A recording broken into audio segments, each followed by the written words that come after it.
Looking for a pair of shoes? Let's have. Looking.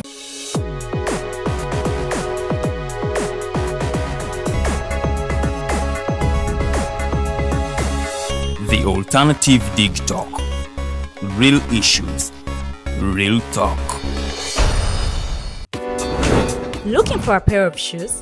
Let's Have Stores has a wide range of selection for unisex footwear.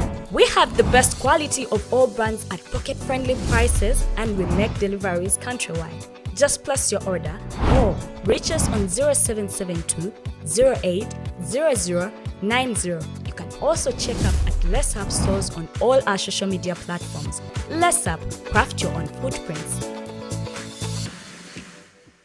Fellow citizens, following the sequence of events, Uganda seems to be at political crossroads.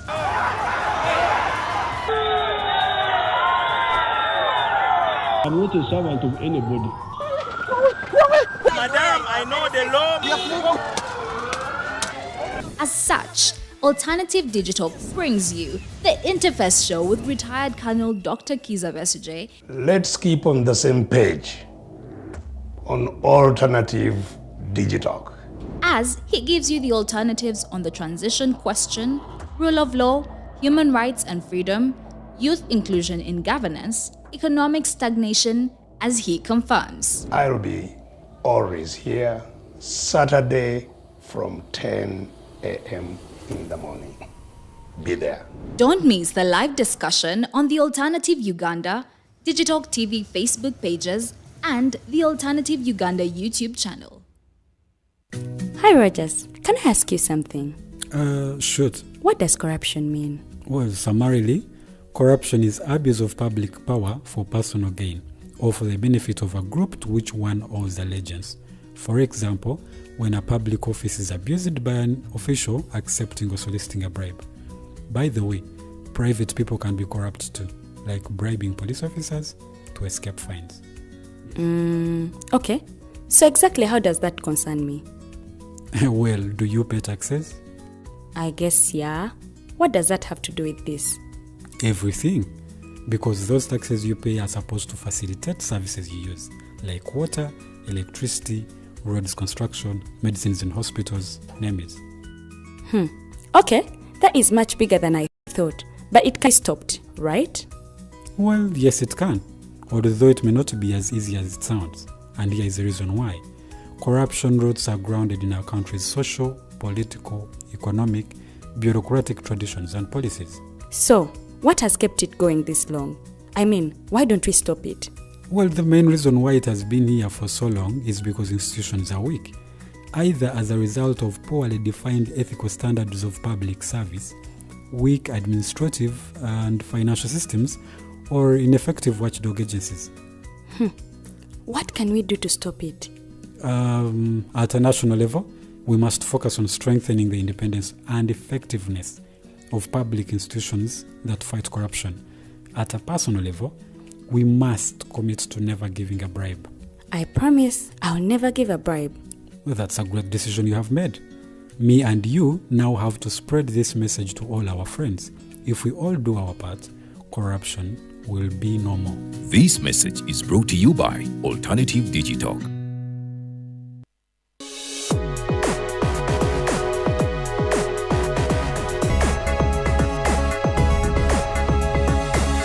The Alternative Digitalk. Real issues, real talk.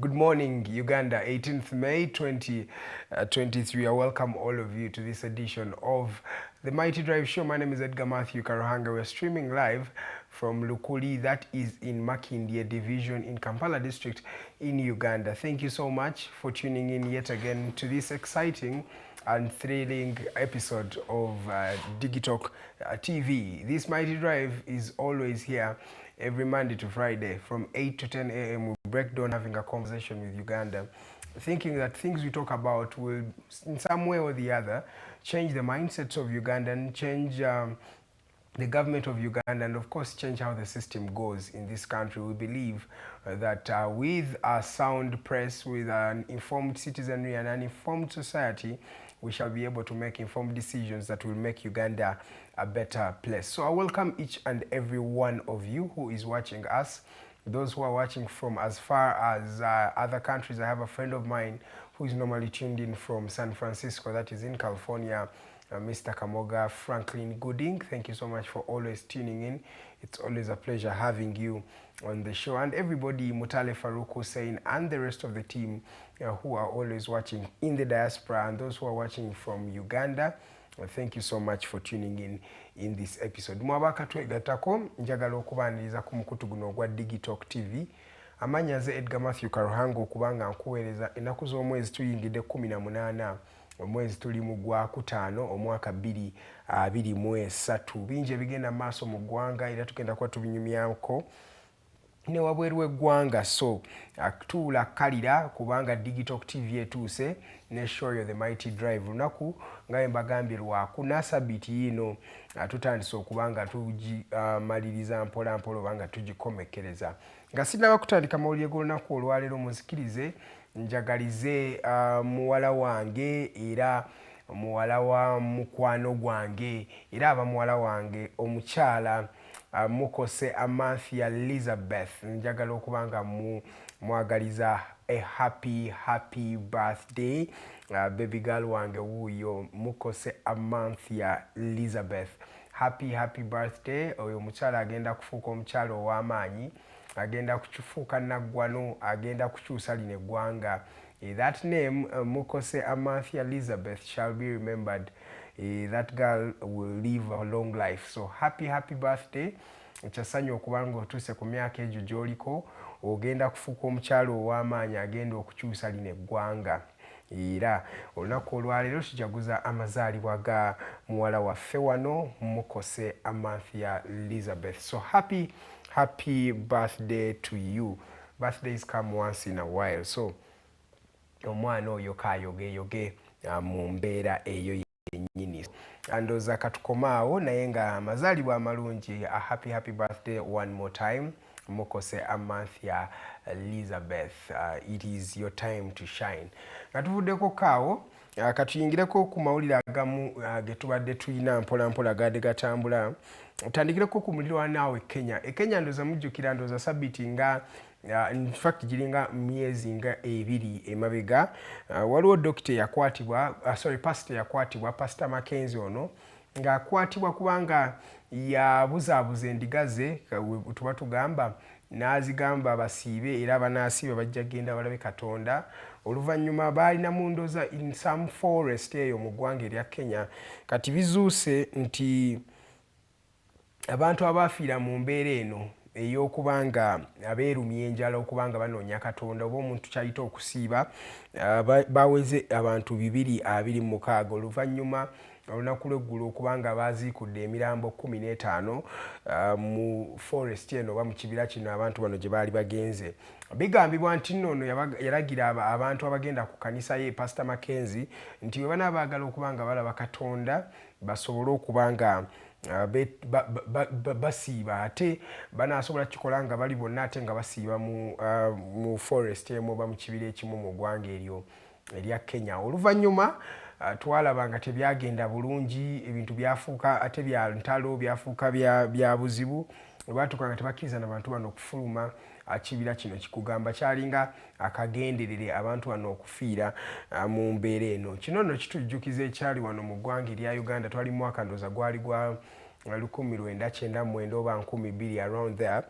Twalina kibwetere ono nno yakwata n'ayokya abantu mu kanisa abantu nno baali bangi nnyo era abantu abakunukkiriza mu 10 bonna baafiirwa obulamu bwabwe mu mbeera eyo. So ndowooza kino kituuse mu mwaka gwa 2023 tukyalaba nga wakyali abantu abakkiriza mu bannaabwe blindly like that oluvannyuma lw'okuba nga bano bakkiriza nti pasita kyabagambye kyekituufu era bajja kusobola okuba nga bagenda ne balaba omutonzi waabwe. Okujjako ye pasita Mackenzie we yali mu kkooti yagamba yeetaaga baleeta obujulizi obumukakasa nti nno kyeyabagamba abantu bano tebaakifuna oba tebaagenda kulaba Katonda mu mbeera eyo yennyini. Naye yakwatibwa dda n'abamu ku bagoberezi be basobole okuba nga batebya gino emisango mu mbeera eyo yennyini. Nga tuvuddeko ku mawulire ago ku muliraane Kenya, tugendekera ku muliraane Sudan Khartoum wetwogeranga emmundu ekyaseka, naye pulezidenti wa Kenya yavuddeyo olunaku lw'eggulo n'asaba bano ba generals ababiri Ahmed Dagalo then n'omusajja Mohamed Burhan yabasabye batuule batandika okuba nga banyumya. Mujjukira bano ababiri Ahmed Burhan ye pulezidenti w'eggwanga lino erya Sudan ate omwami Mohamed Dagalo ye vice president w'eggwanga erya Sudan obanga yakulembera n'ekiri ekibinja ekikwata mundu oba kye bayita militia ekya RSF Rapid Support Forces. Nno kino ekibinja nabagamba wano kyali kibinja kya omwami Omar el-Bashir ekyali kigezaako okubanga kimukuumira mu buyinza. Ekibinja kino bakijjukira emyaka emitono emabegako ndowooza mu mwaka gwa 2003 myaka nga 2 baali wali mu bitundu eby'e Darfur gye baasobola okuba nga balwanirira Ahmed Dagalo ne basobola okuba nga bamulemesa mu mbeera balwanira Omar el-Bashir ne balwanisa abasajja baali beegugunga mu kitundu ekyo eky'e Darfur. Jjukira omwami ono Ahmed Dagalo ava mu kibuga ekyo oba mu ggwanga eryo that part of Sudan gye bayita Darfur era gyasinze okuba nga akolera emirimu gye era wetwogerera n'obuwanguzi bwe obusinga oba n'obuwagizi bwe obusinga buli mu kibuga ekyo ekya Darfur oba mu bibuga ebyo ebya Darfur. Bano nno bakyalwana ani anaasobola okuba nga akulembera eggwanga lino oluvannyuma lw'omwami Omar el-Bashir lwe basobola okuba nga bamumiza omusu oba we bamusobola okuba nga bamusiba mu mbeera eyo. Paka ssaawa zino omwami oyo akyali mu kkomera we bagamba wadde nga amawulire gagamba nti mu kkomera ono omwami alabika yavaayo dda oluvannyuma lw'amakomera ag'enjawulo okuba nga geegugunga. In fact prisoners abasinga kati baafuluma oluvannyuma lw'olutalo we lwabulukawo mu ggwanga eryo erya Sudan. Emyaka ndowooza gyali omwezi ndowooza gwabadde gumu emabega oluvannyuma olutalo luno lwe lwaggulawo mu ggwanga eryo erya Sudan. Nga tuvuddeko kaawo tukome wano mu ggwanga erya Uganda. Ye driver omwami ono yafulumya ebigambo nga awakanya embeera gy'ayitamu wali mu judiciary. Yamaze dda okuba nga akwatibwa era permanent secretary wa judiciary omwami Pius Bigirimana yavuddeyo n'agamba omwami ono agenda kuba nga abitebya anyumye kiki kyategeeza. Omwami ono Stanley Kisambira abadde avugira judiciary okumala emyaka ndowooza 15 oluvannyuma lweyabeegattako mu mwaka gwali gwa 2008 paka kati. Ono omwami yali alaga obutali bumativu bwe ku lw'ensimbi zaafuna ng'agamba $200 egimuweebwa buli mwezi tegisobola kuba nga gimulabirira ne famire ye mu mwaka gwe tulimu 2023. Agamba guno omusaala gubaddeko okuva mu mwaka gwa 2008 paka ku mwaka gwa 2023 ng'agamba ate ikonomi ye ekyuse embeera y'ebyensimbi tekyali nnuŋŋamu nga weebadde naye ye ne badriver banne tebannaba kuba nga balowoozebwako mu mbeera eno. Nno kino kyeyongedde oba kirabise nnyo mu ggwanga oluvannyuma lw'abantu ab'enjawulo okulaga obutali bumativu bwabwe. Twatandika wali ne private sabbiiti ndowooza mujjukira weyamiza omusu kano eŋŋoola mu mbeera eyo yennyini kwegamba ekintu ky'ensimbi kibadde si kyangu nnyo. Tusembyeyo kulaba ndowooza PC Wabwire Ivan yakuba omuntu yali amuwoza ensimbi amasasi agaamujja mu budde. Maybe yali alowooza nti wanaakola kino anaasobola okuba nga ajjawo ebbanja erimu banjibwa. So etwogerera ng'omwami ono Kisambira Stanley yakwatibwa dda era ali mabega wa mitayimbwa nga simanyi na musango gwennyini gwe bagenda kuba nga bamuggulako oguli awo bakutiisatiisa ndowooza kutiisatiisa oba kuthreateninga bulamu bwa bakama bwe kuba ye yagamba nti asobola okuba nga akola ekintu kyonna kubanga frustration gyatuuseeko y'amaanyi nnyo. Ndowooza bannange tutunulemu ku nsonga eno. Ensonga y'ensimbi yeefuuse ekintu ekirala mu mbeera bw'etyo. Era we tugendako omusango wano okugenda mu maaso mu kooti, just a minute, network yange wano eri mu kunzannya mpola mpola. Omwami ndowooza mwenna mukimanyi nti kati omusango gwatandise okuba nga guwulibwa mpola mpola. Guno nno just a minute, network wano yekyanga mpola mpola, naye tujja kubanga tutandika mpola mpola. Tugende ku musango gw'omwami Maria Nagirinya ne driver we Ronald Kitayimbwa. Ndowooza mujjukira bano battibwa mu mwaka gwali gwa 2019 paka ssaawa zino waliwo abaakwatibwa mu mbeera eyo. Mu baakwatibwa kuliko omwami gwe bayita Copriam Kasolo. Ono nno yeewakana gino emisango era ng'agamba nti ebintu ebyaliwo baamukako kubanga akkiriza guno omusango era baamukwata bukwasi nga ye si musango gwe yakola. Ye agamba omwami ono nti ye yali just mutunzi wa ngatto yagwa mu mupango ogw'okuba nga bamulemesa mu mbeera yetu.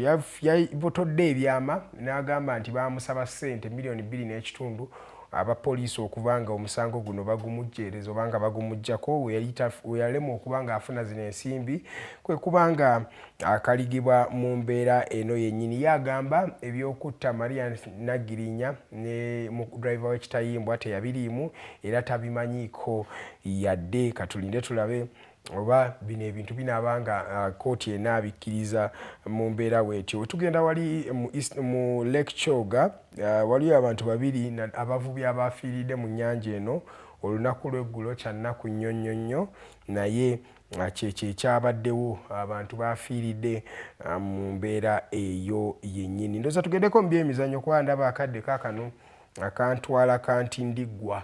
Okyali ku program The Mighty Drive. Olunaku lw'eggulo twalabye ebyafaayo nga bikolebwa. Abawagizi kati kyemmanyi abawagizi ba Manchester City mubinuka masejjere, ate nammwe abawagizi ba Real Madrid ekyabatuuseeko kyo temuli kyerabira. Olunaku lw'eggulo Real Madrid yakubiddwa ttiimu ya Manchester City, yakubye goals zabadde 4 ku bwereere. Omugatte kati gwaweze goals 5-1. That is the biggest margin gye baali bakubyeko Madrid in the Champions League semi-finals. Omusajja Pep Guardiola alabika this time round tazze kuzannya. Jjukira kino ekikopo kya Champions League mwabadde tebakimanyi, kyekikopo kyotatwalirawo just like that. It's something that is earned mpola mpola. Osooka konkona, osooka semi-finals, notuuka ku finals ne bakuba. Ndowooza mubimanyi engeri gye bibeera, naye Manchester yamaze dde okukonkona. Twogera nga ali ku final, agenda kuba nga azanya ttiimu etali nnyangu nnyo, ttiimu ya Inter Milan. Ttiimu eno ya Inter Milan eva mu kibuga ekya Italy, gyegenda okuba nga ezanya mu mbeera eyo. Katulabe engeri gye binaaba bitambuddemu, naye yo Madrid yakubiddwa goolo zabadde 5 omugatte kwemu mu mbeera eyo. Italy babakubye goolo zabadde 4 ku bwereere. So katulinde mu Istanbul ekinaaba kigenda mu maaso eyo. Jjukira finals za season eno zigenda beera mu kibuga ekya Istanbul mu ggwanga erya Turkey. Final ndozi yasembayo beera mu Istanbul teyali ya 2-5. Abasajja bano aba Liverpool bajje bakube ttiimu ya AC Milan babakuba mu mbeera yali etaali eya bulijjo. Mujjukira nti abasajja bano aba AC Milan ndowooza by the time Carlo Ancelotti yali abatendeka bagenda ne basooka bakulembera ttiimu ya Liverpool goals 3 ku bwereere in the first half. Mu second half Liverpool yasobola okuba nga egatta goolo ez'esatu ne batwala omupiira mu penalty. Liverpool nesobola okuba nga eyitawo. Liverpool eyo yayinamu abasajja nga ba Steven Gerrard, yayinamu abasajja nga ba Jamie Carragher, yayina ba Emily Heskey, ndowooza oba mu goolo mwalimu ania kipa nyizo okuba simujjukira, yali Pepe Reina. It should have been Pepe Reina yali mu goolo ya Liverpool at the time. AC Milan bagatuso baali bakyakuba, bakaka baali bakyakuba. Ndowooza at the time ne Zlatan yali akyaliyo mpola mpola. Champions League nemulema n'okuwangula. Kwegamba omupiira gwali munyuvu nnyo era after that final kibuga ekyo kya Istanbul bagituuma oba final bagituuma the magical night in Istanbul oba the magic of Istanbul balabira da chali chamagero kuba gwatukumpira mu dakika y'ensanvu nga timu ya AC Milan ina goals 3 ate AC Milan yakaseera akondoza mujijjukira yali yamanyi nnyo yali ewangula Champions League wa 2-3 ngetuuse ne ku semi-finals za 2 nange tuuse ku finals za 2-5 era yamala ne ewangula ne 2-7 at the time Carlo Ancelotti asobola okubanga awangula AC Milan bino ebikopo so guno mpira tegenda kubeera mwangu nnyo gugenda obeera mu Istanbul Turkey ogwo gwa Manchester City ne Inter Milan yasembayo okubanga ewangula ekikopo kino ekya Champions League mu mwaka gwa 2010 balina Jose Felix Mourinho at the time ndoza mujukira Mourinho agenda nawangula nakuba Barcelona ku semi-finals natuuka ku finals nawo nasobola okubanga yeetika ekikopo in fact yakuba Barcelona ku finals at the time so mujukira Barcelona yali ewangudde 2-9 ne Pep Guardiola ne Badinho ndoza ne Eto yali ali mu timu eyo Eto ne bamutunda ne Pep Guardiola yitamanyi nti nawa Inter Milan asset y'amaanyi batunda Samuel Eto mu Inter Milan then Samuel Eto ajja mu Inter Milan in 2010 amaze bawangulya Champions League mu 2-9 mu Barcelona ajja mu 2-10 nawangula treble eyo nawangula Serie A nawangula Champions League nawangula ne Coppa Italia ekintu ekikolebwa buli omu eyo timu yali ya Mourinho at the time mwalimu abasajja nga Wesley Sneijder mwalimu Samuel Eto'o yo mwalimu Materazzi ndoza mubajjukira abasajja abo baali basajja b'amaanyi nnyo aba Inter Milan so emyaka 13 Inter Milan yakomyewo ku final naye no this time round Inter Milan yasamba bulungi Inter Milan ye timu esinza okubanga eteebwamu goal entono mu Serie A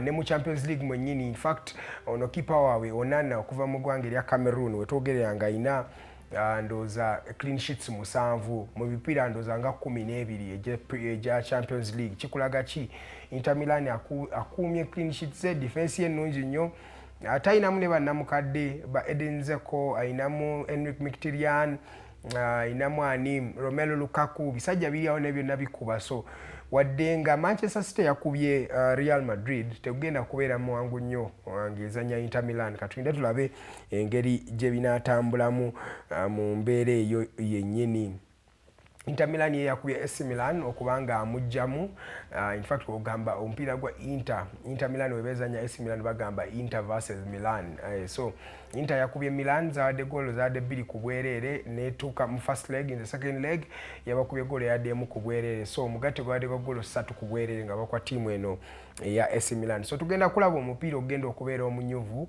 wakati wa Manchester City ne Inter Milan Manchester City alina chance ewangula kibayita treble tiimu yali ewanguddeko treble mu Bungereza tiimu ya Manchester United kamba jjukize Manchester United ewangula treble mu mwaka gwa 1999 tiimu eyaba David Beckham eyaba Paul Scholes ng'ekyali ku mutindo eyaba baniawo ba Nick Butt baali bangi abalenzi abakuba at the time mu 99 bawangula treble eyo bawangula FA ne bawangula Champions League bawangula ne Premier League twogeranga ye Manchester twogera ye Premier League ya muwangudde dda ali ku finals za Champions League ali ne ku finals za FA Cup ajazanya Man U naku z'omwezi 3 June then Champions League agenda zanya Inter Milan wanaba akikoze Pep Guardiola ajagenda mu byafaayo nti ye mutendesi ow'okubiri okubanga akola treble mu Bungereza kyekyo kyennyini ndoza kankomaawo amawulire tubana mangi naye katukomaawo waliwo abaana abayambiddwa baade bagezaako okubanga babakukusa wali e Kenya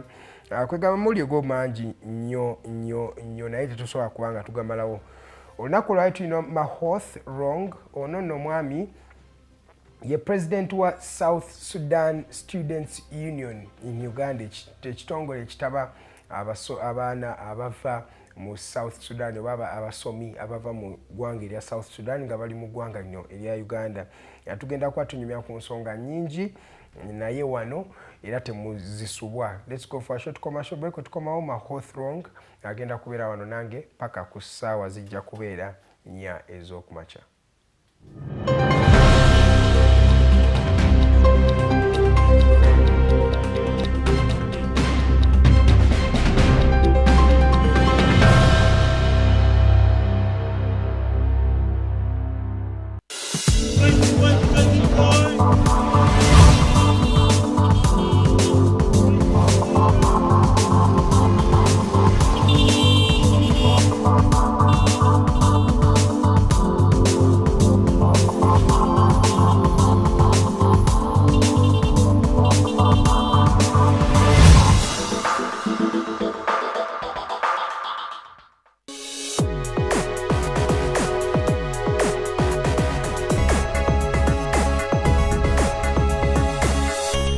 alternative Digitalk. Real issues, real talk. Hi Rogers, can I ask you something? Shoot. What does corruption mean? Well, summarily, corruption is abuse of public power for personal gain or for the benefit of a group to which one owes allegiance. For example, when a public office is abused by an official accepting or soliciting a bribe. By the way, private people can be corrupt too, like bribing police officers to escape fines. Okay. So exactly how does that concern me? Well, do you pay taxes? I guess, yeah. What does that have to do with this? Everything. Because those taxes you pay are supposed to facilitate services you use, like water, electricity, roads construction, medicines in hospitals, name it. Okay, that is much bigger than I thought. But it can be stopped, right? Well, yes it can, although it may not be as easy as it sounds. And here is the reason why. Corruption roots are grounded in our country's social, political, economic, bureaucratic traditions and policies. So, what has kept it going this long? I mean, why don't we stop it? Well, the main reason why it has been here for so long is because institutions are weak, either as a result of poorly defined ethical standards of public service, weak administrative and financial systems, or ineffective watchdog agencies. What can we do to stop it? At a national level, we must focus on strengthening the independence and effectiveness of public institutions that fight corruption. At a personal level, we must commit to never giving a bribe. I promise I'll never give a bribe. Well, that's a great decision you have made. Me and you now have to spread this message to all our friends. If we all do our part, corruption will be no more. This message is brought to you by Alternative Digitalk. Are you craving for that special meal that will entice your taste buds and leave you with lasting thrilling memories? Look no further. Spice Island Bulenga has got your answer. Natural, fresh and delicious juice, the best meals. Don't miss our daily specials from Monday to Sunday. Pizza Wednesday, Saturday Pizza Bonanza, you buy one and take two.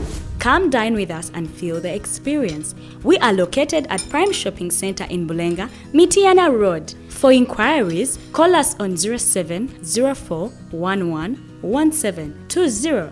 Spice Island, we treat your cravings.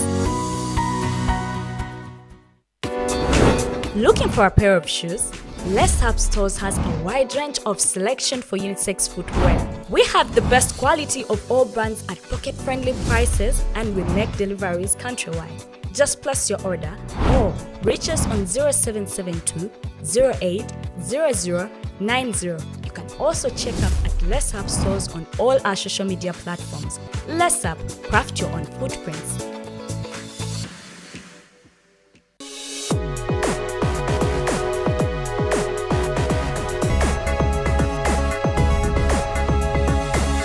The Alternative Digitalk. Real issues, real talk.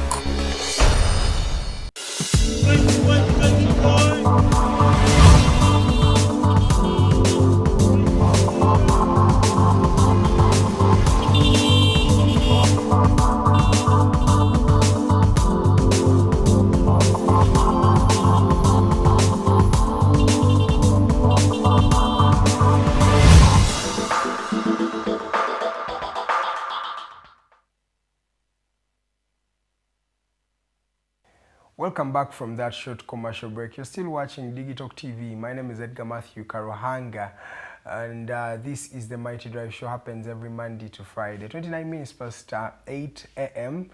And we have the president in studios today. He is called Mahoth Rong. He is the president of the South Sudan Students Union in Uganda. That is a body that unifies all South Sudan students that are in Uganda, and of course he is the president. Today we want to talk about South Sudan in particular. It is the 16th of May, that was 2 days ago. That is when the SPLA was launched or started in a bid to make South Sudan better. That was in 1983. That is a few years down the road, around 38 years down the road. and we still, in fact, 40 years down the road. It's 40 years down the road, and there's still been a bit of evolution. We have seen the birth of the SPLA, which has culminated into the birth of South Sudan as a country. That was in 2011. Now, 12 years down the road, they are an independent country. We have reduced on the intrigue that is in that country. The war has a bit really reduced. We are seeing that South Sudan is at a different trajectory. The irony remains that Sudan, Khartoum, that is in northern Sudan, fighting is going on right about now as we're speaking. This is between Ahmed Burhan and, of course, Mr. Mohamed Dagalo. They are still fighting up to date. The fighting that was in South Sudan that ceased is now happening in the northern part of Sudan. We want to talk about that and many more issues, and of course, what do we learn throughout the entire process of the evolution of South Sudan. Is there anything that we learn? Is there anything that we should celebrate as South Sudanese, as Ugandans, as East Africa, because now South Sudan is part of the East African community? Are there some learning lessons? Those are things we're going to be talking about. So feel free to just hit us up on our social media platforms at The Alternative Uganda on Facebook, at Digitalk TV still on Facebook.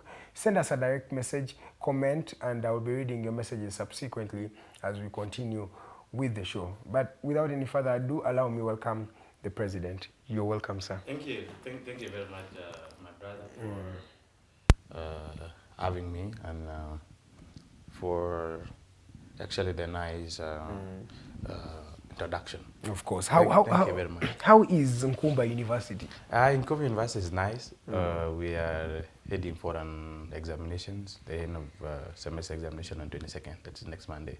Oh. So I'm using this platform to wish myself and my colleagues, success in the forthcoming exams. That's good to know. But let's paint a picture of how your organization you're leading is today.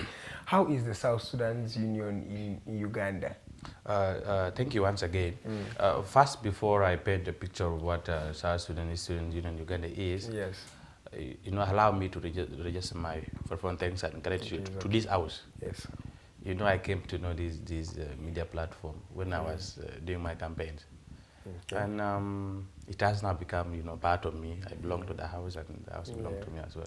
Exactly. In the South Sudan Student Union in Uganda, we are a student-led organization, non-profit organizations that brings the young South Sudanese students studying in Uganda together, not only in Kampala, but in Uganda as a region. Yeah. We understand as students here, we have a lot of challenges, which ranges from financial issues, also to networking amongst ourselves. So we thought our friends who were here around 2007, 2030, it would be better if we have a uniting, a platform like this, where we'll come and first of all share experiences, share our problems, and get solutions for the problems affecting us here. So it has been there for some good time since 2007, and it's still working up to now. Yeah, it is, since you're even still here. Yeah. But what are the things that are going on? In fact, are you comfortable being in Uganda, studying in Uganda, the education system? Are you really comfortable as the students of South Sudan to really say that we are having a proper time in Uganda? You see, Uganda as a country has been playing a very instrumental role, even in those days of liberation struggles. Okay. It has been one of the countries that has supported the liberation to the hilt. And even after the independence, we are here, Ugandans has accorded us maximum hospitality. And for that reason, we are always grateful to the government of Uganda and their good people for the hospitality being granted to us. A good number of South Sudanese students are here. Even majority of our communities are here as refugees in the northern part of Uganda. So Uganda is a home. Uganda is home to us, and once one is here, we don't feel any form of discrimination. We have been accorded the maximum support by the Ugandan people, and we are grateful. That's why we are here today. Wow, that's fulfilling to hear. That's really fulfilling to hear. Let's delve into the discussion, and I want to start with Northern Sudan or Sudan, Khartoum. Right. What is happening there in 2023? We still have fighting people pulling out guns to fight against each other, and we're not having any country invading, but it's the military of the same country fighting against each other. How did we get here as Africa or as Sudan? Do you want to just comment on what is happening there? What do you think? You see, to those of us who are well conversant with the Sudan story, yes, the unfolding events in the Khartoum at the moment are not surprise to us. Wow. Are not surprised to us because if you examine them closely, you will actually get to know that these have been the same reasons actually that led us, the then Southern Sudan, to break away from the North. Oh. Because what is happening currently, what's been happening in the Sudan is, to me, I summarize it as actually, poor political governance. Okay? Poor governance where, politics being structured based on, identity, whether it is religious identity, it is race, and it's the domination by certain specific group. The former president of the Sudan, that is the Omar al-Bashir, has been governing Sudan for 30 years. And during that period, there has been no institutionalism in the Sudan. The Sudan was his own. He does as he wishes. And to us, what is happening now is the climax, of his regime. Because first of all, the military has not been, structured on national ideals or national unity. It is an army that belongs to a certain individual with certain gains that at all costs are contrary to the vision, the goals of the whole country. So that's what's happening at the moment. To me, on my own perspective, it is actually the results of what you get once you've been having, a military-led regime that's only focusing on enriching themselves instead of building a nation. Because building a nation requires, first of all, institutionalism. Because even in this studio, if you build this studio that you are the only person who can manage it, the moment you go, what will happen? It has to fall. It will fall and collapse. That's what is happening in the Sudan. Oh, but are we even safe in Uganda when you say that? I don't want to comment No, I also don't want you to comment if you're not comfortable. Yeah, there might be different elements. There might be different elements. To us, the young South Sudanese who've been here, we commend President Museveni. If you compare Uganda to most of these African countries, Uganda is well off. But if Omar Bashir, who ruled Sudan for 30 years, and because you see, the irony is, when we talk about what is happening in Sudan, we actually not even really putting it on or the people who are fighting. You realize that the stem problem, as you said, or the root problem, is really Omar el-Bashir. And one would say Omar el-Bashir left power in 2019. So it's 4 years down the road. But his aftermath is worse, but we're still blaming him, yet he's even in prison. You see, if you got my submission in the first place, and this is where I draw distinction between him and General Museveni.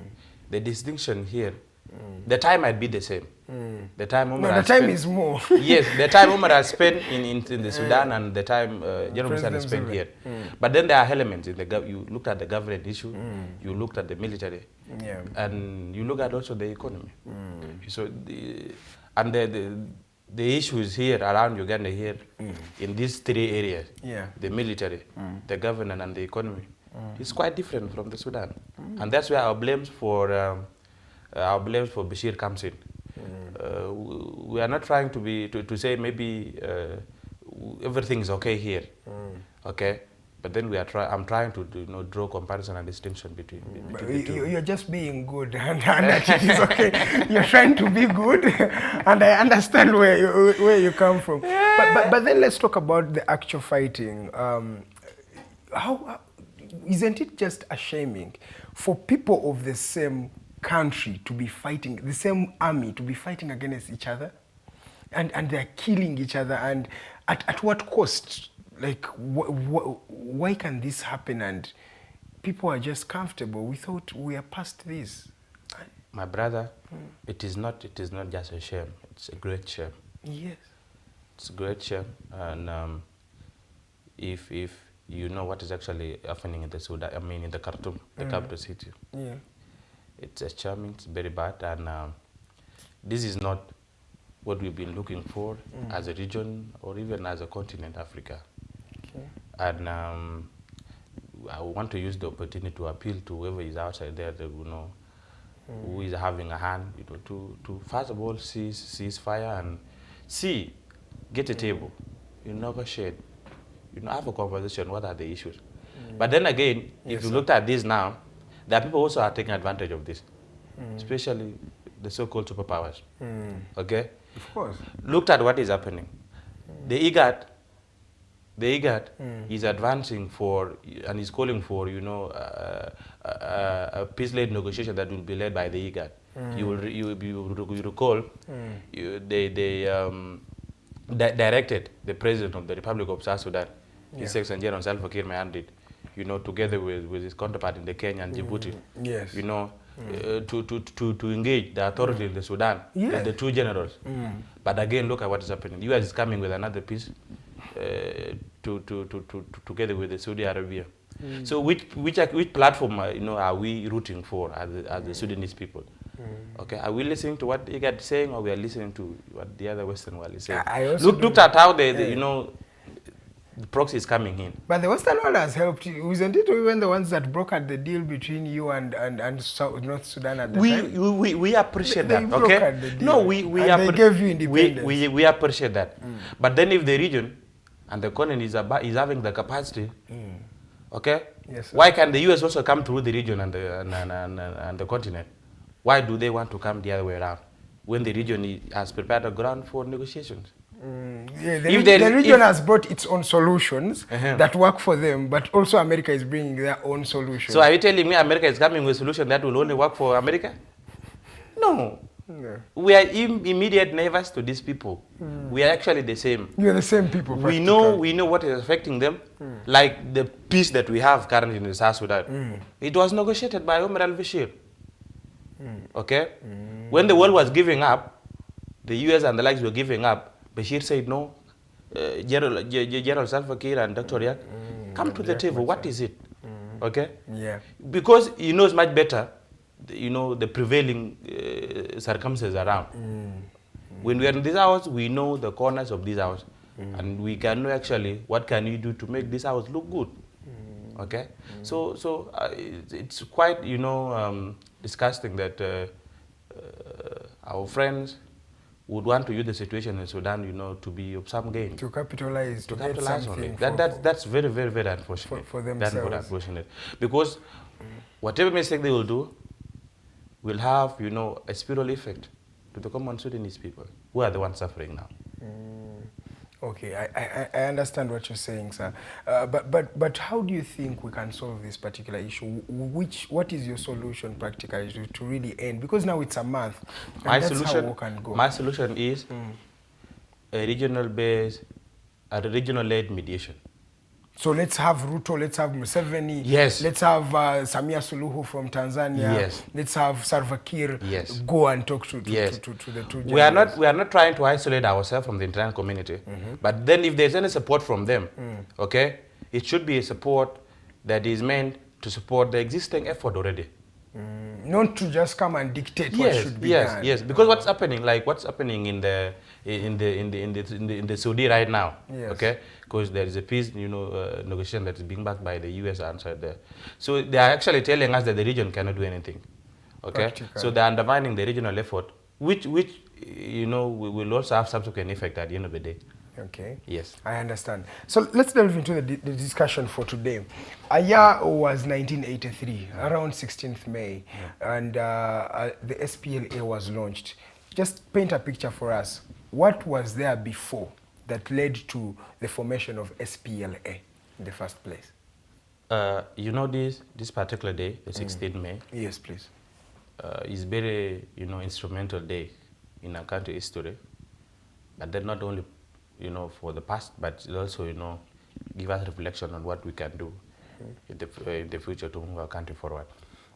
And this has been day when the Sudan's People Liberation Army was formed. SPLA, which is now our national army, being called the South Sudan Defense Forces. Yes. But then, because of the prevailing conditions in the Sudan by then, yes, sir. Our people were being, humiliated in their own country. There has been movement which have been in the place. We had a Nyanya 1, we had a Nyanya 2, several movements, okay?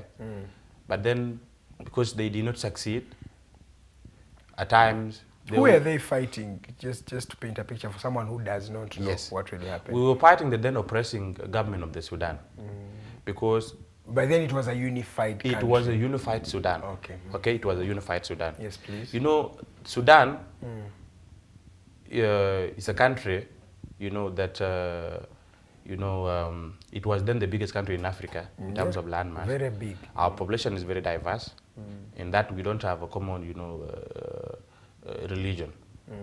And our friends then in the north, the Arabs, who were in the power by then, want to use the state to advance the Islamic ideology regarding to us, the people who were then in the southern Sudan as second-class citizens. Yeah. We don't have the same privileges. The same privileges our friends in the northern Sudan were having are not actually the same. The northern Sudan was developed unlike the south. They were good standard school, good standard health facility, good standard social services rendered to the people in the north, unlike in the south. Yeah. Okay? But then our fathers, our grandmothers and grandfathers said, this is not what's supposed to be. We're supposed to share the same privileges. Okay? Each one of us should be allowed to worship whatever religion they like. Oh, so we also have a picture here where there were differences in religions. Yes. The northern part was basically really a Muslim-led society. Yes. This one is really a Pentecostal, Anglican and Christian society. And to make the matter worse, the then Sudanese regime were not actually contented in them only being the Islam. They want to Islamize the whole country. Okay?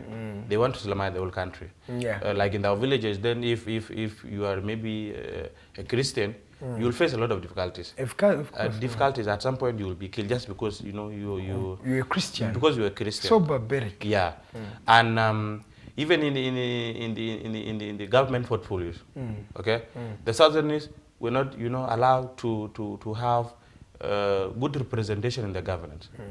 Okay. Yes, sir. Good representation even in the economic sector. So we said this is not what we've been fighting for. Okay. But then we fought those who colonized, that was actually the British and the Egypt, for us to have an independent country where each one of us would be free to exercise their rights, the basic human rights, to exercise whatever they want to do in the country. Yeah. So, but then the Sudanese government then was not willing to offer us that, to grant us those human rights. And that's why our forefathers, our foremothers picked up arms, went to the bush, and fight for ourselves. Wow. Okay, fought for ourselves. Still, it was fighting that was the only solution. Why is it that in Africa fighting is the only solution? You see, there has been a lot of attempts. There has been numerous attempts to negotiate. But then the Sudanese government then was not willing. You get an agreement today, then tomorrow the agreement will be dishonored. Okay? Yes, the agreement will be dishonored.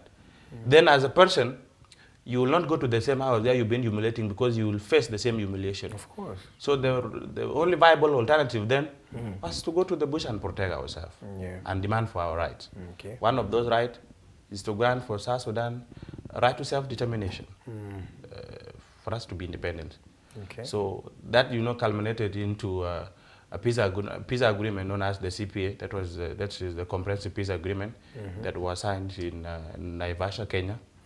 And that in that peace agreement, there is a provision for South Sudan to go to a referendum in 2011. Okay. Okay. Then the South Sudanese people will actually decide Do they want to be part of the Sudan? Or they want to break away from the Sudan? Wait before we even reach the CPA, because now we have missed the juice, the process where the story really is. Yes. So just tell us about, before we even reach how do we form SPLA? Who was at the helm at the time? Who came as a leader? True. Was it John Garang Mabior? How was the entire struggle for the liberation of Sudan? Like I said, the SPLA is not the starting point for the struggle. Oh, the struggle was started with the Anyanya 1. The struggle has been there. Okay. There has been Anyanya 1, there has been Anyanya 2. There has been a lot of movements and uprising there. Yes. Okay? Yes, please. But like I said, because this movement have failed, to attain the objective. Because what matters at the end of the day is achieving the goal, right? Yes. We are talking about SPLA today because it has been the movement that achieved the goal, what we want, okay? Yeah, So, but then there has been movement in place before the SPLA. Yes, please. And actually, those who formed the SPLA, okay, were the remnants of Anyanya 1 and Anyanya 2. Yeah. Okay? So they just reformed and they started an SPLA. Yes. Okay? The remnants of Anyanya 1 and Anyanya 2, who were then, absorbed into the Sudanese army, who were then absorbed into the Sudanese army through the negotiation that you've been talking about. Okay, sir. Okay, because there have been negotiations. They say, okay, let's have 1972 agreement, what we call 1972 Addis Ababa agreement. That agreement, absorbed the then Anyanya fighters into the Sudanese army.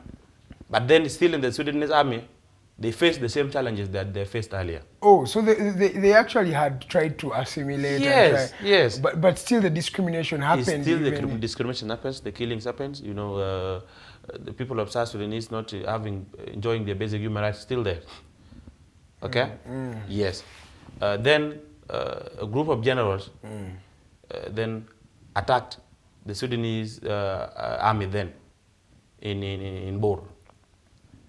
In Bor, in 16 May, that was the first bullet.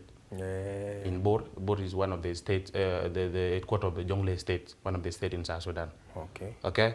But these fightings have been there. Okay? We registered 16 May because that is when, the fighters actually try to mobilize themselves. Unite the ranks in different places. Okay. Okay. To say, okay, we've been fighting in different, in iron, but how about we come together, we assimilate, we fight these guys together as a fighter? Yes. Because there was an offensive carried out by, our people, by the against the Sudanese government in Unity State, that was in Bentiu. Then these were now in Bor. Then there was another one by the late Karbino Kwanyin, who also commanding another forces, some other forces. But then they had now to come and convert their ranks. Okay. They all converged and came together and went to the Addis Ababa, Ethiopia, then have a common ground. They said, there is need for us to organize ourselves, and sit together and form the movement. That led to the birth of the Sudanese People Liberation Army. Wow. Yes. Okay, so who was at the helm? Who was the leader of the SPLA after its formation? Yes, after its formation, the leader is Dr. John Garang de Mabior. Okay. Yes. So why in all people did John Garang have a high advantage before we even delve into the fighting itself? There has been also a lot of politics going. There has been a politics going on, especially around the formation of the SPLA, and our generals then even had a split. Okay, had split even in who to be the leader of the SPLA. Okay. Yeah. There were those who were actually proposing another general. There were those proposing another general, and that they also had fight. They fought amongst themselves actually in the formation. Yeah, there had been politics. But then at the end of the day, the leader who emerged was Dr. John Garang de Mabior. Okay, that is good. You're still watching the Mighty Drive Show. My name is Edgar Matthew Karahanga. I'm still with Mr. Mahoth Rong. He is from the South Sudanese Students Union in Uganda. So you formed, Garang is now the leader, SPLA is in command. How did that play out after the formation? You've all united now. The common goal is we want to secede from Sudan, Khartoum, or the Sudan. We want to become an independent country. How was the process, the fighting itself? You see, like in any other formations, yes, please, there are always, challenges. Always challenges, there are mistakes, there are success somewhere. But what stood out? Yeah. What stood out in all of this, okay, is all our people then having a common goal. Okay. And that common goal is to fight against the then oppressing regime in the Sudan. Yeah. Okay, that was the goal. Irrespective of how do you want to achieve it, whether you want to use this direction or the other one want to use this direction, that was the goals amongst all of them.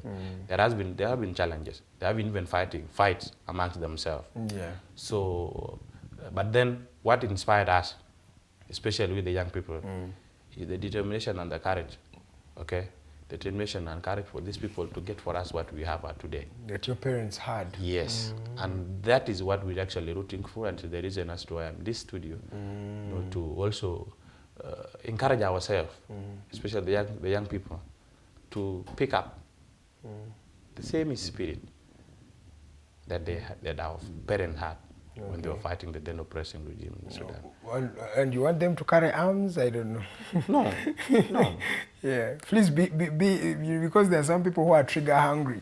No. When you say bring out the guns, they will bring them out. No, that's not what I'm trying to say. Yeah. If we are there, if that's where the discussion is, at the moment, there are 5 things, only 5, 5 lessons and inspiration that we want the young South Sudanese, to our context as South Sudanese Student Union here, to those students studying now in Uganda. Okay? Yeah. Among those, you shall start from there. Right. Let's go for a short commercial break. When we come back, we're going to start from those particular lessons, but also we're going to bring those lessons home here. Do they work to the reality of what is happening in the lives of South Sudan's? And of course, we also want to look at were the goals really achieved? Is this the South Sudan that these gentlemen really fought for, the parents and the grandparents of Mahoth? Is it the Sudan that they were fighting for? Is it the country that they bled for? That is what we really want to understand. And of course, we want to paint more pictures of what do we learn from them? How do we really become a better citizenry? How do we build, of course, Uganda and East Africa and Sudan as a whole to become a better entity? You can just continue sending in those messages. I'm going to read them after this break, and we're going to be just reading them subsequently, finding out what you guys are saying, and of course, what is your perspective on what is happening in the country, and of course, the evolution of Sudan to the country they are today. My name is Edgar Matthew Karuhanga. Let's go for a short commercial break. We'll be right back.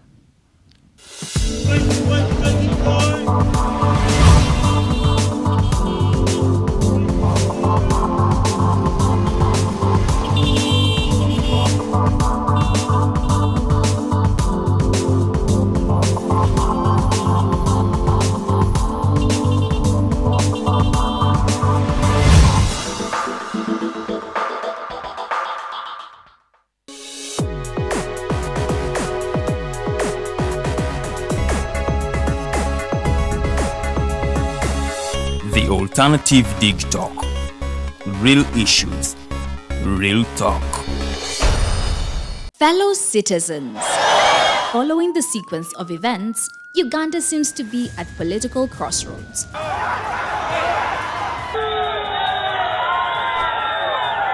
I'm not a servant of anybody. Madam, I know the law. As such, Alternative Digitalk brings you the Interface Show with retired Colonel Dr. Kiza Besuje. Let's keep on the same page on Alternative Digitalk, As he gives you the alternatives on the transition question, rule of law, human rights and freedom, youth inclusion in governance, economic stagnation, as he confirms. I'll be always here Saturday from 10 a.m. in the morning. Be there. Don't miss the live discussion on the Alternative Uganda, Digitalk TV Facebook pages, and the Alternative Uganda YouTube channel. Hi Rogers, can I ask you something? Shoot. What does corruption mean? Well, summarily, corruption is abuse of public power for personal gain or for the benefit of a group to which one owes allegiance. For example, when a public office is abused by an official accepting or soliciting a bribe. By the way, private people can be corrupt too, like bribing police officers to escape fines. Okay. So exactly how does that concern me? Well, do you pay taxes? I guess, yeah. What does that have to do with this? Everything. Because those taxes you pay are supposed to facilitate services you use, like water, electricity, roads construction, medicines in hospitals, name it. Okay, that is much bigger than I thought. But it can be stopped, right? Well, yes, it can, although it may not be as easy as it sounds. And here is the reason why. Corruption roots are grounded in our country's social, political, economic, bureaucratic traditions and policies. So, what has kept it going this long? I mean, why don't we stop it? Well, the main reason why it has been here for so long is because institutions are weak, either as a result of poorly defined ethical standards of public service, weak administrative and financial systems, or ineffective watchdog agencies. What can we do to stop it? At a national level, we must focus on strengthening the independence and effectiveness of public institutions that fight corruption. At a personal level, we must commit to never giving a bribe. I promise I'll never give a bribe. Well, that's a great decision you have made. Me and you now have to spread this message to all our friends. If we all do our part, corruption will be no more. This message is brought to you by Alternative Digitalk. Looking for a pair of shoes?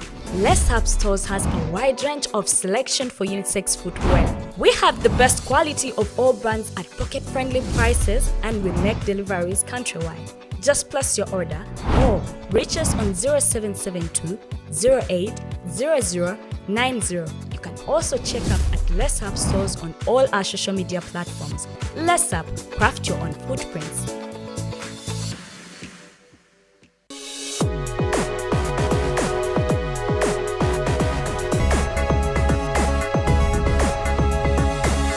The Alternative Digitalk.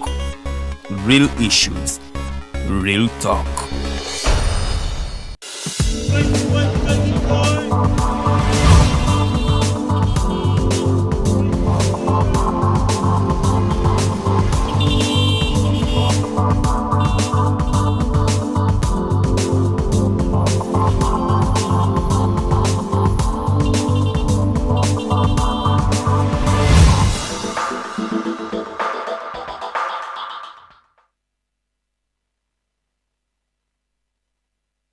This is the Mighty Drive. We're into the second hour and the last hour of this particular show.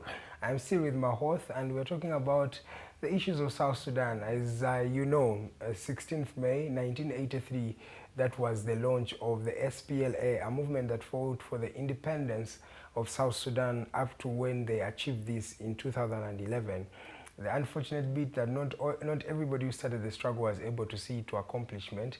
The leader of the then SPLA, that is Garang Mabior, was not able to really see the fruits of his struggle. That is because he died in 2005. He was from Uganda here, and his plane crashed on the border of Uganda and Sudan. And of course, many questions up to today are still being asked by South Sudanese and by some Ugandans who are concerned what really happened to John Garang Mabior. But that is not what I want to talk about now. I want to talk about the real process, the entire process of getting the independence of Sudan. Before we delve into the lessons, at what point did you see that now the independence of Sudan is imminent, it is here? When did you realize that we can actually achieve this and it is achievable and we are achieving this and you felt like, okay, now we are winning? At what point? Is there a time when Omar Bashir was weakened? What was the process of you really getting the independence on paper? You know, like I mentioned earlier. Yes, sir. The Sudanese government, actually even before Bashir, there has been regimes, you know, and the previous regimes. Yeah, because Bashir comes in 89, yes. The struggle has already been on. Very true. So, and one thing that is always known of them is their unwillingness to accord the South Sudanese their rights, okay, their basic human rights. Yeah. And comparing what they have with what our fathers have, whether in terms of ammunition, whether in terms of resources. they always have the upper hand. And for that matter, they are always put in a position, advantageous position, to either destroy the movement militarily or, use whatever influence they have to destroy everything. And that has always, questioned, the success of the movement. But then many of us, we have actually learned this through history. Yeah. It's actually the CPA, the Comprehensive Peace Agreement. Signed in Addis Ababa. In Naivasha, Kenya. Okay. Yes. In Naivasha. Yes. It is the CPA, that granted us the hope that, that we are going to have this. Yes.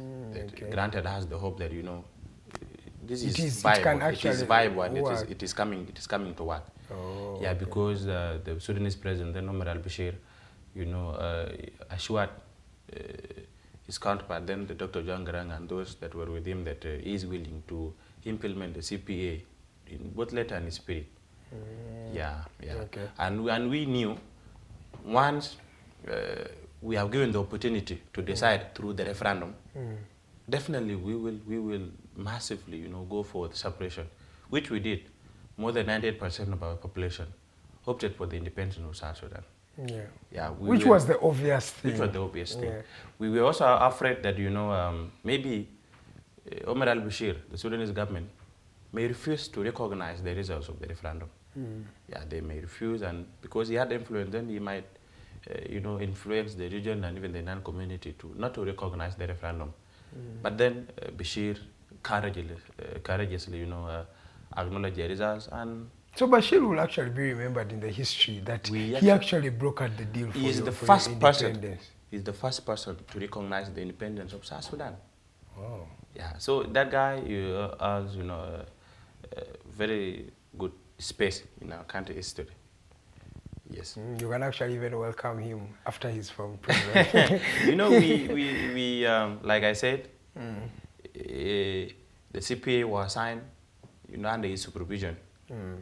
You would have opted, for different thing, like his predecessors did. Okay. You would have, opted even for, not recognizing the results. Yeah.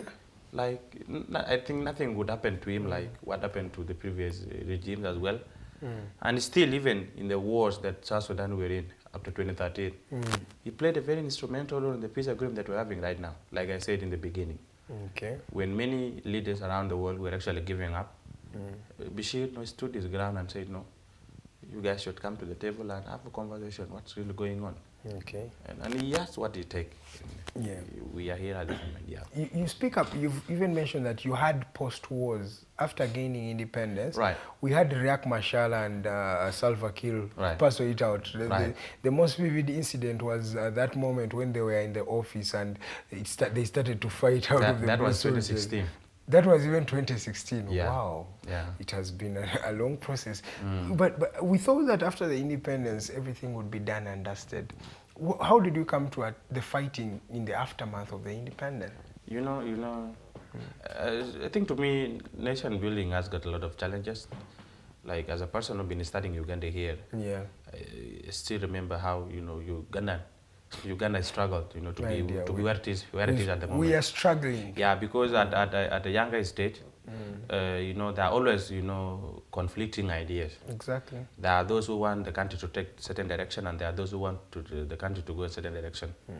But then where such differences in the ideas are not handled well, they always spring into chaos and conflict. Chaos, exactly. Yeah. So because of differences in such ideas, and our leaders then did not manage to contain such ideas, the country actually plunged into a senseless war. That was 2013, and again 2016.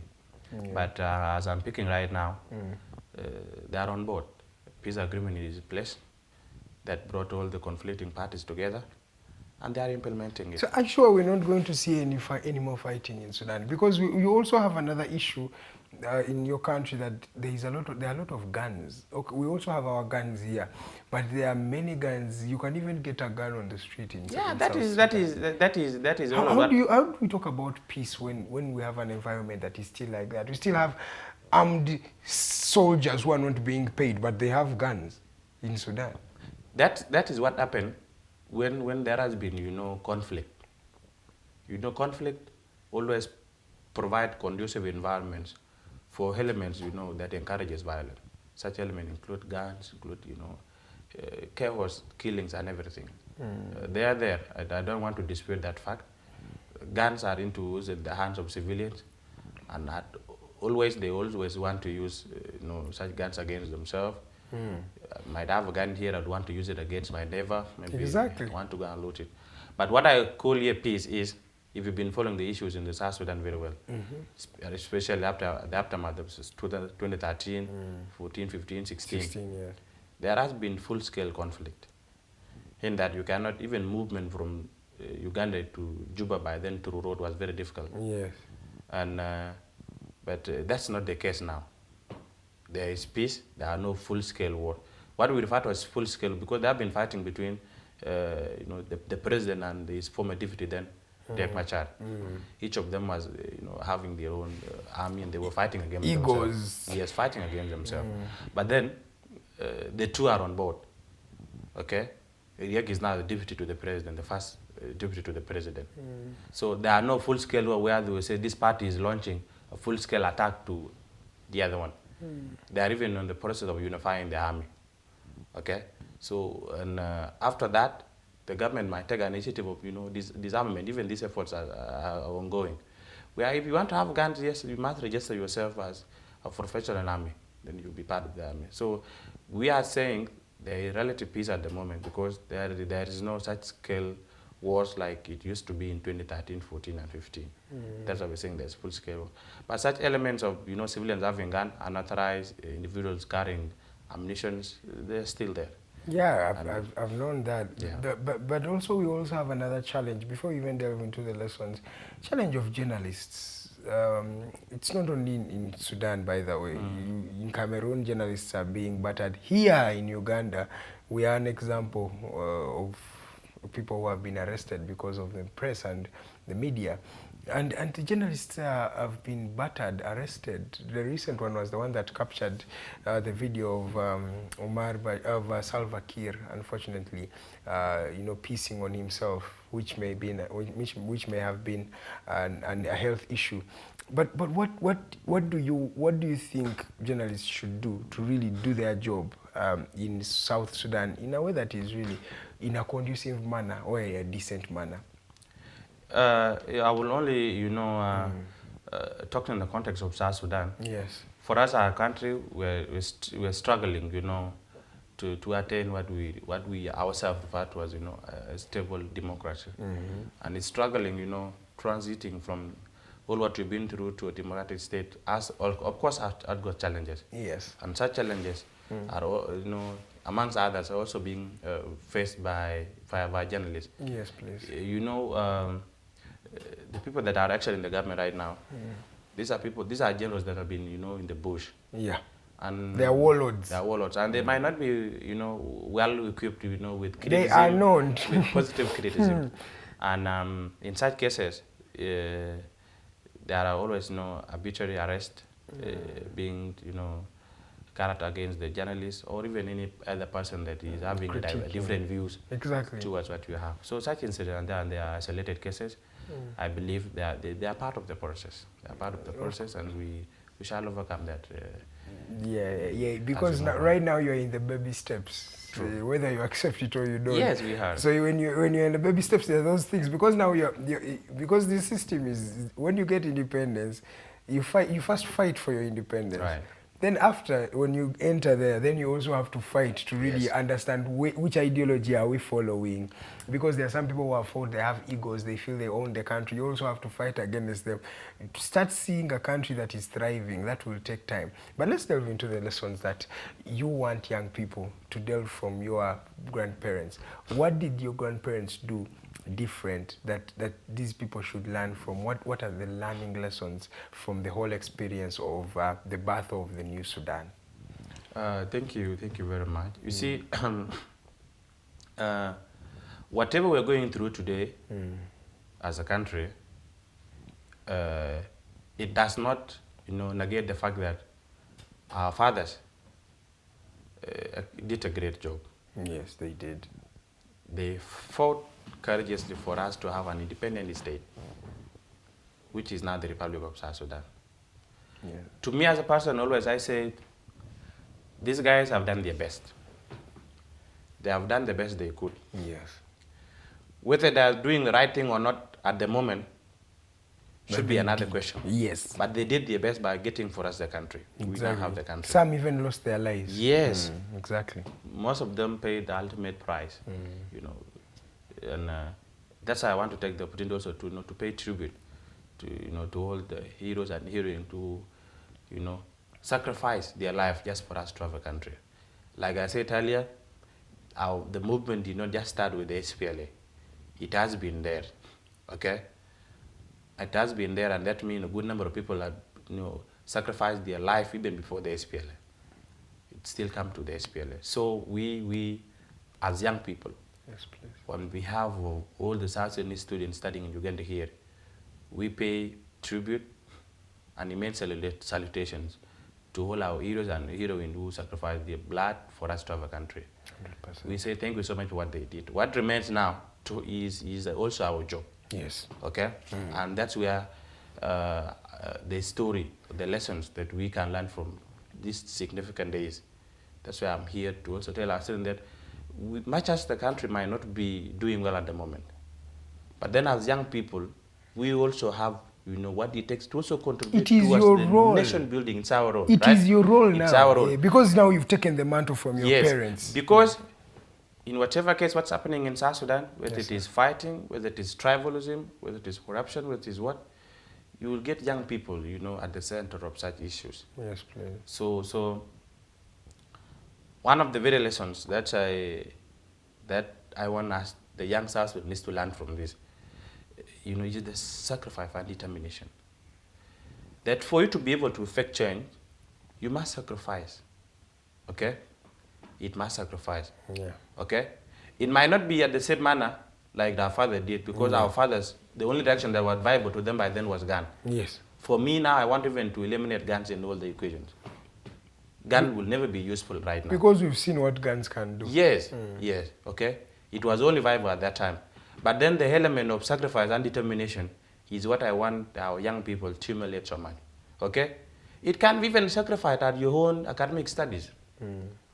Like we're here, we're facing a lot of issues even at our studies. Yeah. You find someone is going to school, not knowing where they will get lunch, not knowing where they will get dinner at the end of the day. Exactly. Okay? But then can you emulate the sacrifice our fathers did? They went to the bush, some of them went with just fungus to go and fight tanks. Yeah. Yes. Some of them went to the bush with spears. Okay? To fight a revolver. Yes. So can you emulate the same spirit of sacrifice and determination at your own personal goals, whether it's achieving your academic goals or it is giving back to the country in whichever way you can manage? Yes, sir. 2 is the unity that our fathers even, you know, exhibited. Okay? In all the movements, South Sudan is a very diverse country. In fact, it has like over 64 tribes. Yes. Okay? But then during the liberation days, these people were united. They were united by the fact that they are fighting for themselves, for their future, and the future of the coming generations. Okay? So they were all united. It is also very valuable lessons that we as young people can learn from. Are young people from Sudan united? As I'm speaking right now, we are not. Okay? What brings the divisions? It has a lot of issues, most of which emanates from tribal dimensions. So we're still Even going back to the tribal dimensions. card. There are people, yes, we're still going there. So that's why I'm in this studio, urging our friends, my colleagues, the students within Uganda and even beyond, even those back home, that the 16th May, which is the SPLA, comes with a very significant lesson that we can learn from it, and one of which is uniting ourselves for a common goal. And that common goal is to take our country forward. Taking South Sudan forward might not necessarily mean you being the president. Even at your level as a student, you can do something that will take South Sudan forward. Because I don't need to be in a position of power, okay, to love my fellows from other tribe. Okay? Yes, please. As we're speaking, we have a problem with illiteracy. Our villages in South Sudan have no access to schools. After my graduation, am I willing to go back in my village, pick a shock, like my father did when he was picking a gun? Can I pick a shock and get a tree? And I teach those young ones. Okay? So, but in all the efforts, can we unite ourselves and we do that? At least I can say I have a friend called Deng. Yes. I studied with Deng at university, same course, journalism, and I loved what Deng did. Deng was here for a while, studied here high school, studied here at university. But after studying, he had to go back home. He said, I have to go back home and I serve at home. Yes. He's now serving in one of the media places there. True. And you say, yeah. And the feels second, good. and the third lesson that I also want the young South Sudanese to learn from is patriotism. Yeah, but before we leave, you've Yes. said about illiteracy, and it's an issue that is disturbing South Sudan. Are we doing something about the illiteracy levels? Because if someone does not have the capacity to go into neighboring Kenya, neighboring Uganda to study and things like that, is the government we have today really building foundations for illiteracy, to fight illiteracy in the country, in your own regard? Because of the wars and conflict that they have been in, Yes. the effort has not been counting. Okay, it's not, the effort is not enough. Yes, there are schools around town within the headquarters of the states. Yeah. But the villages there are no schools. Okay. Yeah.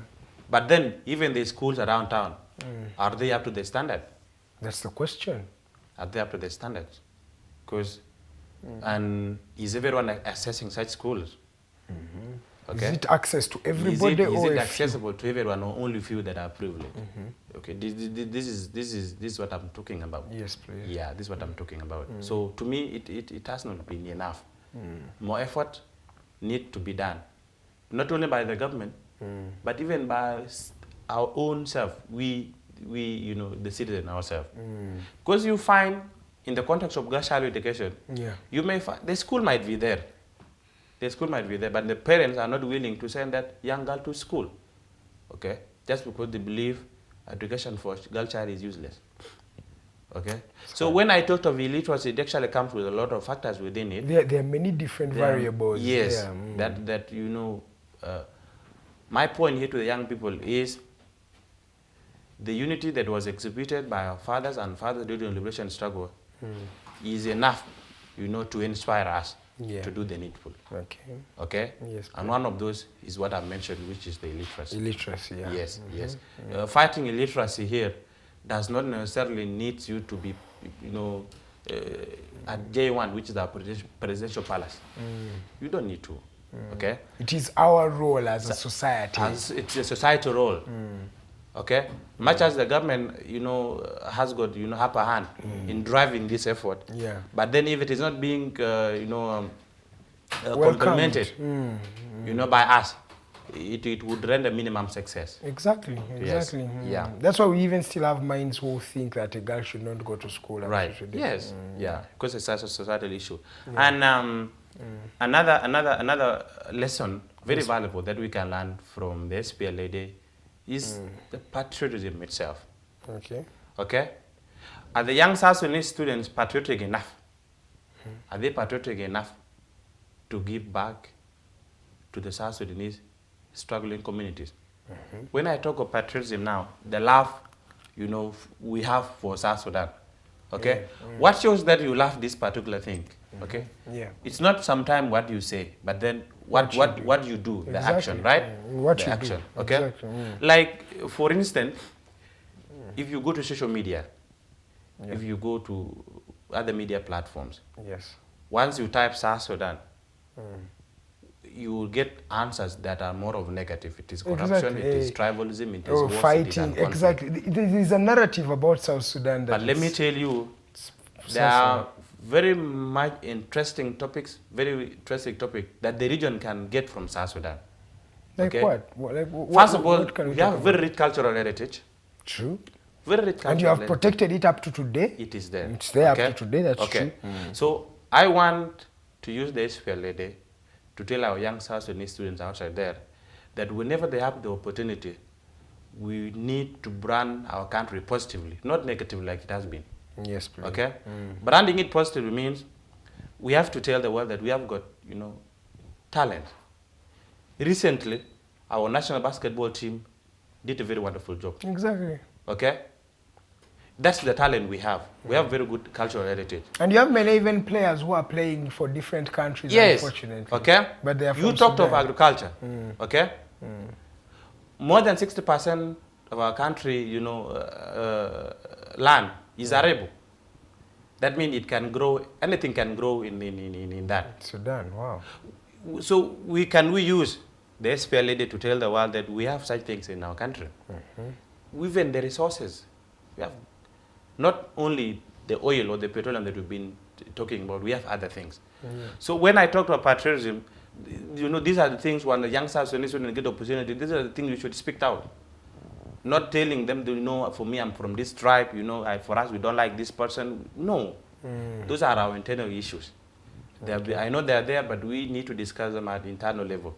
Whenever we get the opportunity, we are discussing with our friends, with their Ugandan friends, the friends from East African community, we should tell them the positive thing about ourselves, about our country, okay? About our country. These are the things we should do. And the second last. Yes, please. The second last lesson that I want the young South Sudanese students to learn from the SPLA Day is the courage. Like I mentioned earlier, there's our fathers and mothers then, okay? Yes, please. Courageously went to the bush to fight a very well-equipped army. Yeah. Very Stronger well-equipped than army, them. okay? Yes, please. It is a sure deal that once you go to this battlefield, you will be smashed, okay? Yeah. Because they have all what it takes. They have the technology, they have everything, okay? But then still, our fathers, our mothers were very courageous enough, not to be blinded by the strength of the oppressing forces, okay? What was very important and significant in them is having the goal, getting to know that it's actually the same. The end result. To them, that you die in the battlefield, it's actually the same as you will die here. So you better go and die defending yourself than dying actually in your house. That element of courage Do we is very... still have those people here in this generation? It feels this generation is a generation of weaklings, sorry Yes. to say. So the element of courage is one I want, I want us as young students, to take to very high consideration. Yeah. Okay, it might not only be in the context of maybe even in our own ways, in how we are studying, our own personal life. At times there are things that tend to overwhelm, and you might need to give up. Yeah. Okay, can you have the courage to face such challenges? Have the courage to face your academic stuff, your academic challenges. Have the courage, okay, to do your best for your country. The best to do for your country. And maybe lastly, Your courage. yes. And lastly,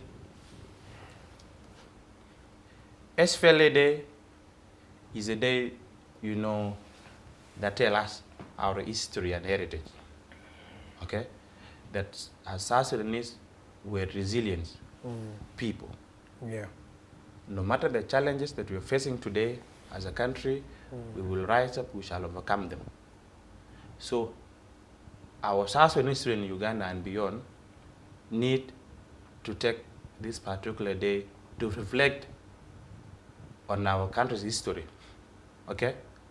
Learn lessons that are important, pick them, and move forward. That's true. Yes. You've talked about the various things for just our viewers. You talked about sacrificing for the country.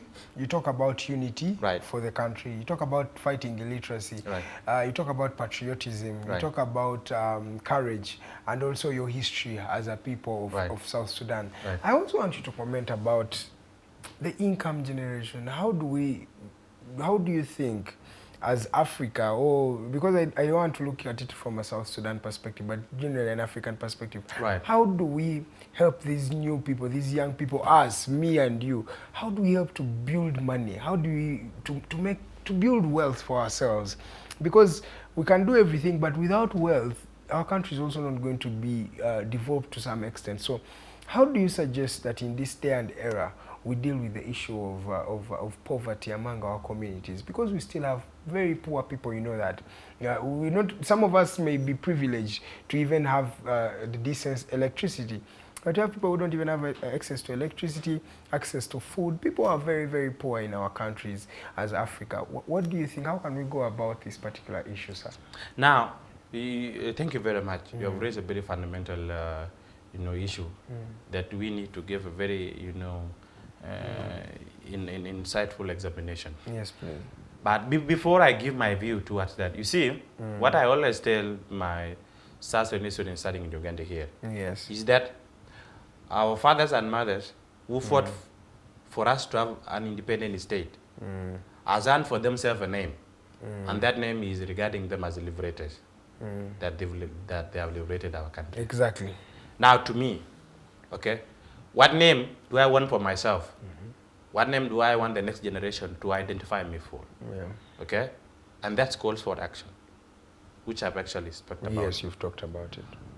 One of the very major reasons as to why we are down as a continent, because you have said we want to look at the perspective of Africa, is actually poverty as you have seen it. Yes. Okay? But then there are also underlying issues as to why we're still at that poverty range. Okay?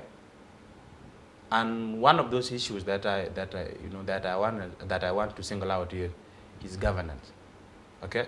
Yes, because when the governance is not effective, is not to the right way of doing things, okay? There are elements, one of which is corruption. A country will never attain, beyond poverty line once people, the government is corrupt. Because what does poverty mean? Poverty means there are those who cannot access, even basic food. Yes. Basic food. But if you looked at most of the African countries, okay, the gap between the rich and the poor is very high. True. Okay? True. Meaning, the rich have got access to certain things, okay, which the poor doesn't get access to. Exactly. One thing that we need to, maybe our governments in the region or even in the African continent might need to address, must address for Africa to get out of this poverty is the issue of insecurity. Okay? Yeah. Let's say this. If northern Uganda is insecure, maybe northern Uganda might be known of it, agricultural potential. But then if there are issues of insecurities, would you want to go and cultivate northern Uganda? Nobody You will can. not, because you will actually be shocked by somebody that you don't know. You cannot. Okay? Yes. If the issues of insecurity, are being addressed by our government, I believe yes, sir. The environment will be conducive for one to do what you think can get for your income. Okay? And maybe secondly, is for us to have our own African-driven agenda, African agenda of eradicating poverty. Let me tell you this. These solutions that are always being imposed on us by the whites, whether in terms of aid or my brother, they are not sustainable. Yeah, they look at us as people who are always begging. We need aid, we need Such help. solutions are not sustainable. Like it has been said by many people, the solution to African problem is not aid. In fact, to me, aid is worsening it. Exactly. Okay? Okay. What our governments can do is provide an environment for economic empowerment. When you empower our communities economically, we are hardworking people. We are capable of, getting for our own what will sustain our families and what can sustain our society. True. Okay? That's the only element we need to talk about. This issue of, getting aid is not helpful. It's not helpful at the end of the day. Like what we have currently in South Sudan. Majority of the population are depending on humanitarian aid. Okay? Given our, vast resources, natural resources, like I said earlier, 60% of our land is arable, you can grow anything. But because of conflict and insecurity, we have not been doing that. Okay? Yes, sir. You looked at our minerals. Yeah, you have a lot of minerals. Yes. South Sudan has got, one of the Africa's biggest oil reserve. Okay? But where are we now? I don't understand. Yeah. So the issue of poverty is actually in line with our governance issues. when our governance is effective, we will come out of this poverty. Okay. Allow me read some of the messages of our viewers. Right. Guys, you should continue sending in some messages. I have messages from Ethan, Mwine, and a couple of you. I think let me read this. This is from Ethan. He says, we should also talk about the uncomfortable issues. The growth of South Sudan has largely been because most of the leaders mind more about spaces in government than development in itself. The Sudan elites historically had detached from the common national agenda. It was and has mostly been about power sharing. Watching live from Ankara, can't wait to learn some South Sudanese history. I hope you have taught him a bit. He talks about a very pertinent issue, and I want you to address it. He says the growth of South Sudan has largely been because of the leaders' minding more about spaces in government than development of the country itself. So some people want really enjoy when they're in positions of power in government. And he also says that there is an issue of the Sudan elites, the youths who have gone to school. It feels like you have left the struggle. Do you want to comment about what he says? Yes, I want to comment on two areas. The issue of positions and the elites. Maybe the young people, abandoning the struggle. Exactly. You see, he's raised a very important issue. One of the reasons that have been leading to this fight in our country is the issue of position. You are a general, okay? If you are being removed from your position, the following days is mobilize your tribemen. You go to bush, you fight. Then because war is not good, there will be an effort for a peace negotiation. Exactly. And in that peace negotiation, you will bring yourself into the government, being accommodated. So it is actually a very, very, very serious issue. And it is still happening up to now. That's why I was talking earlier, if you could remember that one of the lessons we need to draw from this, the issue of sacrifices and the patriotism here. Yes. Okay? That you don't need, to be in a certain position for you to give back to your community. You give back at your capacity. Okay? I'm not saying that one should not vie for a government position, but you use democratic ways, okay, of doing such. You want to be a member of parliament, okay? Go get back to your community. If there are chances for election, you contest such elections. You sell your ideas to your community, they will elect you, okay? Yeah. Yes, we need not to get into government position through wars, through guns, and through conflict. Okay. That's a very serious issue. That's why I was telling my people, the South Sudan Students in Uganda here, that we should leave such mindset. If I told after you graduating, maybe after your certificate, diploma, even your degree, get back to your community. If I told you don't have that chance of being part of the government, that does not still negate, your capability of giving back to your community in whichever way you can. Yeah, Mahatma Gandhi was never president or any leader in any way. But not him. Yes, not him alone. We have very many of such kind of people, okay, who did very well and they were not in government position. So we can still do the same. The issue of us being, the young people, abandoning the struggle. The elites, the people who have gone to school, which is also the same challenge here in Uganda. It's true. The elites feel like that is not part of their JD. It is very true, okay? Yes, sir. It's very true. And that's why I'm in this studio, to remind our young South Sudanese students of these realities, the one I've discussed, okay? Yes, sir. Because if up to your degree, you just go back and you sit, okay? You are doing a disservice. You're actually doing a disservice to the country. This gentleman says the delay of your liberation was because every time there was an opportunity in government, the South elites always went to the North to serve their selfish interests. Is this true? I've discussed that in my earlier submissions. Okay. I've talked of challenges. Though I did not discuss them in length, I've said so. I've said that there are always challenges, even our people fighting amongst themselves. Fighting amongst themselves means there are those who will also get back to the oppressing forces. Okay? Yes, there's such challenges were there. They will always be and there. Yes, they will always be there. We don't want to blame anyone. How do we address? We should address this. We don't want to blame anyone. We don't want to be judgmental. What we're saying, if it is in context of our fathers, we have the country now. In our current generation, in our current context, how do we move the country forward? Exactly. Because the difficult problem... Irrespective of the challenges we're facing. Irrespective of the challenges we're facing, yes, there are issues here and there, but then still, how do you rise within such issues and get back to the country to desired state. Okay. Okay. So our young people should not just look at their careers. Okay. Because at the end of the day, why in school? You graduated. So for what? What next? To build the country. Okay. The ultimate, you know, and the objective, the prime goal is get education, practically apply the skills that you have learned in school to serve the society. Exactly. Because the essence of you getting educated is that whatever skill you have learned from the school, you practically translate it into solving problems. If you are a health practitioner, you graduated from any of these health courses, your goal should be that your people should not be suffering from these diseases. Isn't it? Yes. Okay? Yes. Okay. I have other messages here. This one says, I want to understand one thing though. In the early 1920s, you agreed to the White Flag League that sealed off the Nuba and Ingesina regions from the rest of Sudan under the Closed District Ordinance.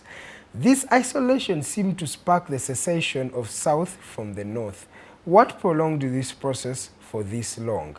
Can I repeat the question? Yes, we'll repeat the question. He says, I want to understand one thing though. In the early 1920s, you agreed to the White Flag League that sealed off the Nuba and Ingesina regions from the rest of Sudan under the Closed District Ordinance. That is how it was called. This isolation seemed to spark the secession of the South from the North. What prolonged this process? What do you think prolonged this process? Like I said earlier, I'm not a history student, but you see, if you looked at the way the Sudan then was structured, actually it's very funny, you know, in a way that the then colonial, you know, powers actually divided Sudan in a way I think that's best known to them. Yeah. Like if you get very well, the colonial powers by then, okay, the northern Sudan, okay, was purely Arabs, and that's where Souths were concentrated. The north were purely Christians. The South. The South were purely Christians, and Souths were not reaching them. Yes. Then the other side of the Nuba Mountain and the Gesini was talking about also, okay, were also designated in a way that they were not connected to the South, and they were also not connected to the North. They are just there. They are like the borderline. And that's why you've been hearing of the wars in Darfur regions. Yeah, in the Darfur regions. That was 2003 around there. Yes. I mean, not necessarily give an actual fact on why, you know, it's being prolonged or whether it is what had actually sparked the independence. But these were colonial kind of, you know, structures, like how the whole Africa were actually divided into colonial boundaries and all this. Yes, they did that in 1894. Yes. Seated in Berlin. Yes. So you get to know the that. audacity. Yeah. So the same challenge actually also happened in the Sudan in a way that Sudan was divided into such, you know, colonial small units. Okay. The southern Sudan was administratively governed in a way that students from the north, and still the same thing happened to those in the Darfur region. That is the Nuba Mountain and the Ingesina. Okay. Yes. Thank you for that submission. This one is, how did Christianity influence your secession from the northern establishment? There were rumors that while in the north were eating from the Arabs and Egyptians, the Christian missionaries and the education system that was established abolished political education and practice. Organized political activity and discipline has been, I think is another question, but let me read this very well. How did Christianity influence your secession from the northern establishment? Christianity has highly influenced our secession from the north. You've been hearing, if you get an opportunity to ask somebody that what were the reasons that led us to break away from the north, one of those reasons will be the issue of religion. Okay. And the issue of religion is always between the Christianity and the Islam. So when the missionaries came, they actually, you know, preach Christianity in South Sudan more than in the north. Yeah. Okay? So that means maybe the Christians or the colonial power by then were deliberately creating a distinction in terms of religion. Yeah. They were, yes. So it is actually highly influenced. And if you looked at the elementary schools, you know, that our fathers who liberated us They actually join missionaries elementary schools. Oh. That's where they were, taught how to read and write, taught, how to run maybe a modern government kind of thing. And yeah, so Christianity has highly influenced our succession from the north. Because in most of the cases, our people would want to identify themselves as Christians, okay, and which is different from in the north. From the northern the part, Northerns are Arabs and they are Arabs, and Muslims. they always want to identify themselves as Muslim. So once you tell a southerner who is a Christian that we need to do things the Muslim way, automatically a problem will arise. So in short, Christianity has highly and strongly influenced our succession from the north. Okay. Then organized political activity and discipline has been alien and wanting in South Sudan. That organized political activities are alien; they are not really there. People are not that organized. Like I said, we are an infant democratic state. We're still struggling to get into our feet. There are challenges. Okay. Like we have discussed the issue of the challenges being faced by the journalism. It's still the political space, the political activities are not to the modern standard. Okay. And those are challenges of every country. Transiting from wars will actually face before they get into the stable field. Exactly. A few messages here. There is Kangach Chol Ket Gatgdin. Yeah. He's watching here at Tuagani territory. I don't know. Do you know that territory? Some people have territories that I'm not sure about. Do you know that Tangani territory? Oh, it's between you and Kangach. Then there is James Gaitre Kurgol. He's watching from IUEA, that is International University of East Africa. He calls you a genius president and calls you Sir Mahoth. You are doing great. You are a full sir. Thank you. We've come to the end of this particular discussion. I think we have like a few minutes to go. But I want just us to really find a conclusion for this. So you've talked about the lessons learned. I want you to give a clarion call to all South Sudanese.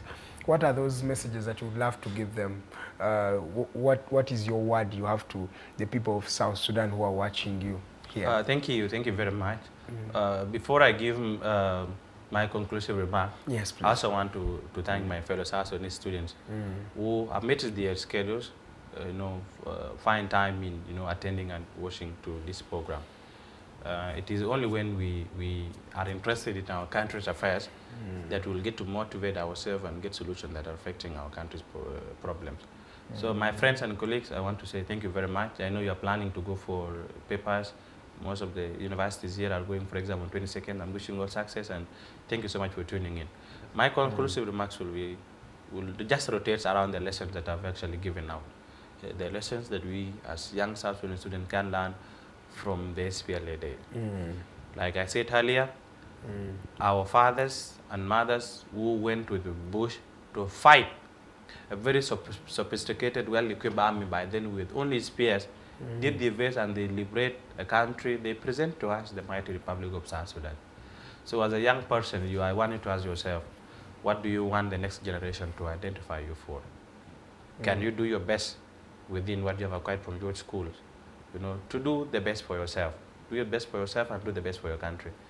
Like the country of South Sudan is actually an independent state now. But then if you looked at our current affairs, there are things that we need as young people to indulge ourselves in for our country to be able to level up with the rest of the country, either in the region, in the continent, or the whole world. It could be technological advancement, it could be economical advancement, it could be fighting illiteracy, it could be anything. Okay? We don't necessarily need guns to bring and to effect such kind of changes. All we need is to use our minds, use what we've acquired from our different schools, translate it practically into solving most of these pressing issues, and we will be able to level up and push our country to the desired state. Okay. Just lastly, what is your vision personally? Personally, like I did not talk of my academic course. I'm doing petroleum mineral geosciences at Nkumba University. Oh. What inspired me is that, as we're speaking right now, oil, okay, accounts for 98% of our government revenue. That means if we don't use it well, then it will have actually a boomerang effect in our country growth. Okay, so my vision as a person is to see that the fruits, okay, of liberation, okay, the fruits of liberation, the sacrifices of our fathers and mothers who laid on their lives for this particular country is enjoyed by all of us, by everyone. It's enjoyed by everyone. Because if you looked at the country's issues right now, almost the same issues that were there in the then Sudanese government that led to the fighting are almost, right here, right now. So what's the essence of us then fighting in the first place? That's a question. That's the same thing I ask myself. The things we fought for, to things we fought to change, or Ugandans or our fathers fought to change, actually now the very same things that are happening today. And when I look at that, it's really saddening. But it was a privilege having you on the show. Always a privilege having you here at Digitalk. You are family, so you are welcome anytime. Thank you. Thank you very much. Thank you very much, Digitalk, for this very, very, overwhelming opportunity. Okay. And like I'll say it in my last interview is, and I'm sure it should not only maybe be me, please extend these services to every young Africans around here. Like I said earlier, Uganda is doing great job. Okay. In our country's story, in our country's current affairs, I think even in our country's future. Like if you looked around here, there you will not move 5 minutes without meeting a South Sudanese here. Yeah. That means we are very many here. Okay, and Ugandan's government and Ugandan's people are treating us well. Yeah. So we will always want to take the opportunity to thank the good people of Uganda for the hospitality rendered to us. When I talk of hospitality, there are those that might think maybe there are no isolated cases. There might be isolated cases here, but they are just part of human life. Yeah. But we are very grateful to the Ugandan people and the government for always treating us well. Okay. And maybe before I close, I also want to, take the opportunity to appeal, okay, to Ugandan education sector.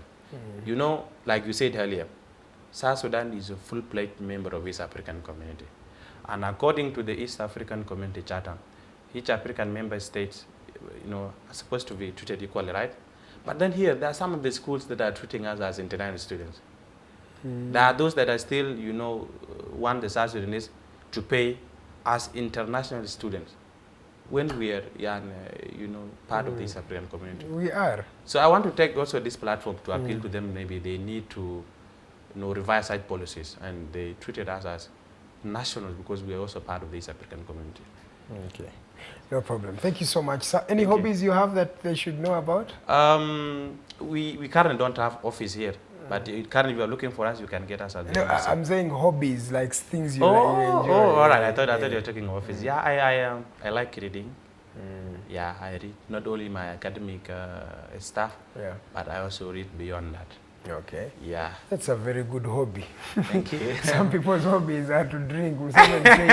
Someone says the drunkards, that they are a threat to themselves. Yeah. Thank you so much, gentlemen and ladies who have been watching us from 8 a.m. It's always a privilege having you on the show. Tomorrow we'll be having the Mighty Drive happening at 8 to 10 a.m. And of course, don't forget the evening. We shall be having the Voltage show. That is really a show that is done in Uganda. Starts at 7 to 9 p.m. So please do tune in at that time. My name is Edgar. I was in the proud company of Mr. President. That is Mahoth Rong. He's the president of the South Sudanese Students Union in Uganda. It was a privilege talking about the history of that country, and of course, I think you have learned something or two. Ted was the lady on camera, always doing a terrific job there, and of course, Mr. Mukose Arnold Anthony, the program's director. You can talk to that gentleman in case you want to advertise with us. His number is 0701-800-212. Please do follow us on our socials at The Alternative Uganda, at Digitalk TV. And of course, you can follow me personally at Edgar M. Karuhanga on Twitter, on Facebook. And of course, those are the only social media platforms I am on. See you tomorrow, same time, same stations. Good morning, Uganda.